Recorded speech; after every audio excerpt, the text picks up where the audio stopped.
По вине Минкульта Украины скифское золото может вернуться в оккупированный Крым. Об этом и в интервью онлайн заявила Наталья Заболотная, экс-директор музейного комплекса «Мистецкий арсенал».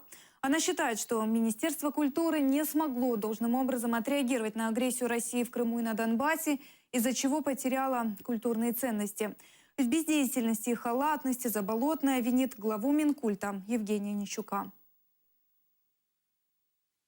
Коли сталася анексія і Нідерланди звернулися до України, що робити, там, давайте випрацюємо якусь матрицю стосунків щодо і стратегію щодо скіфського золота, вони готові були його одразу повернути в Україну, але щоб Україна виписала урядові гарантії, що у випадку судових розборок українська сторона бере на себе фінансовий супровід і компенсацію в цих судах. Але Україна сказала: фінансова компенсація? Та ні, яке там скіфське золото, хай воно у вас лежить. Тобто це золото, воно в 2014 році могло би і мало би повернутися в Україну.